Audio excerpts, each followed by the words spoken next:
What is up, guys? It is Joe here from JoeTalksWrestling, and today we are doing my WWE Crown Jewel 2021 predictions video. Now, this video is actually going to be a bit different to any other predictions video I've ever done before. I am actually going away next week during the Crown Jewel pay-per-view. I will be away. I'm going to see my girlfriend again. As some of you know, we are long distance. She lives one side of the country, I live the other. So I'm going there for 10 days. But I will be watching Crown Jewel. I will be reacting to Crown Jewel. But it means that if I want to do my traditional predictions video, I'm having to do it a bit earlier, but I still want to upload it at the same time. So what's going to happen is all of the matches that are currently confirmed, I will be putting, and you'll be seeing me in this sort of background, the one that you're all used to. But if there's anything added before this video goes up on its normal date, like a couple of days before the show, I will just be randomly just filming my prediction for it and then adding it in. So hopefully you guys can understand. Hopefully you guys are cool with that. Without further ado, let's get right into the first prediction for the Crown Jewel pay-per-view. The first match I've got on the Crown Jewel card is a match that was made very recently in a storyline that I think is stupid. Mansoor is taking on Mustafa Ali. They were a tag team. They're not anymore. I think WWE have literally split them up just to give Mansoor a one-on-one match in Saudi Arabia. As you know, he is from Saudi Arabia. They always give him a good match. They always make him win. He is undefeated in Saudi Arabia. So there's my prediction. Mansoor's going to win, but all in all, I don't even think this match should really exist. You know, there was no reason for them to split the team. They've only just sort of got together. They could have had potential. There's not too many tag teams. I don't know. It's a big mess, but they've split out the team, and I think Mansoor is going to beat Mustafa Ali. Coming up next, we have the finals for the Queen's Crown and King of the Ring tournament. Now, at this time, the semi-final matches haven't even taken place yet. So I physically can't answer this question because I have no idea who's actually going to be participating in the final. So I'm going to leave this for Future Joe. So without further ado, Future Joe, give us your predictions. Future Joe here, guys, with my predictions for the King of the Ring and the Queen's Crown tournament finals. Now, firstly, we'll do the Queen's Crown. Doudrop is taking on Zelina Vega, with the winner being the first ever Queen's Crown champion, Queen of the Ring. I don't know what they're calling it, but my prediction is actually for Doudrop to become the first ever Queen's Crown holder. Now, next up, the match that is going to be very interesting, the King of the Ring tournament finals, Finn Bálor versus Xavier Woods. Now, I think I'm in the same boat with everyone here. I am desperate for Xavier Woods to win this tournament and finally become King of the Ring. So my prediction, Xavier Woods. But I think that WWE are going to do something to protect Finn Bálor.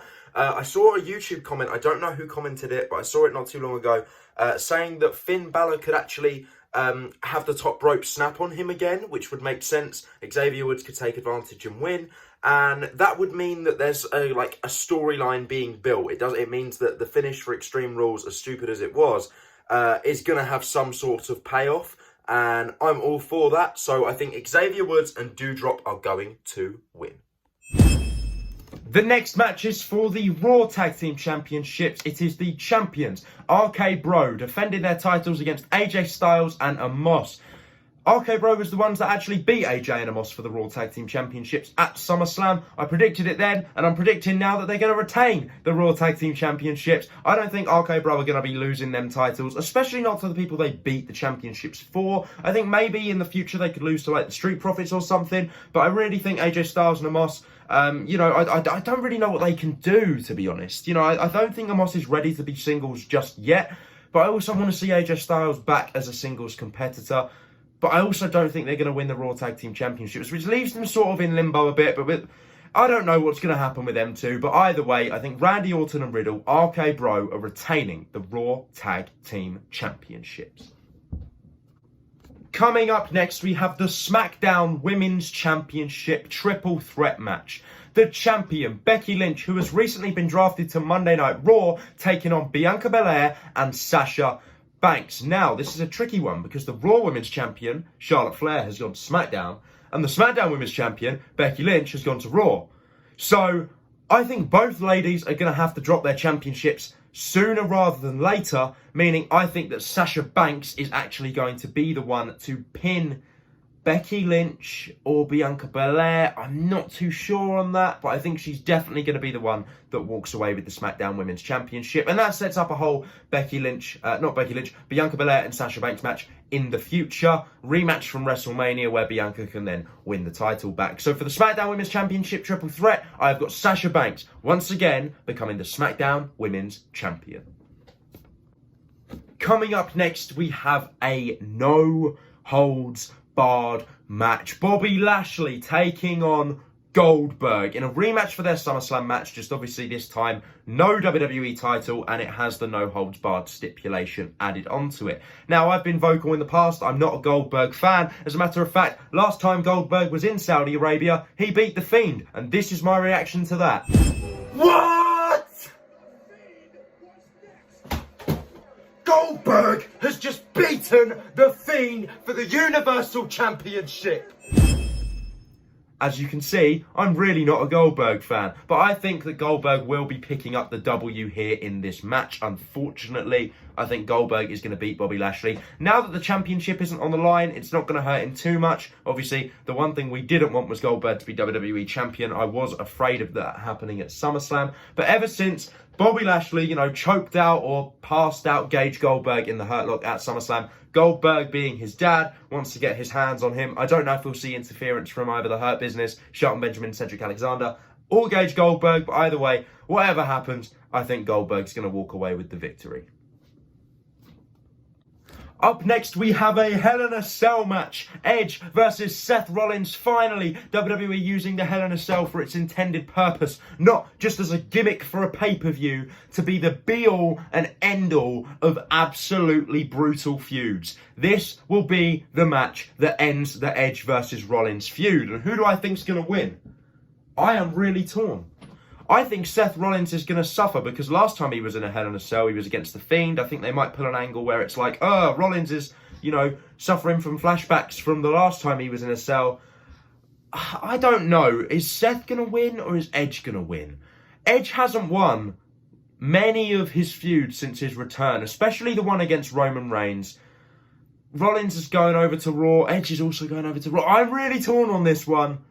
But I'm going to go out there and say that Edge is going to be beating Seth Rollins inside the Hell in a Cell. He has cell experience. I mean, they both do, but Edge has got more experience inside the Hell in a Cell. He can tap into that darker place, which Seth Rollins, I don't think, can. Or if he can, he definitely can't go as dark as Edge can.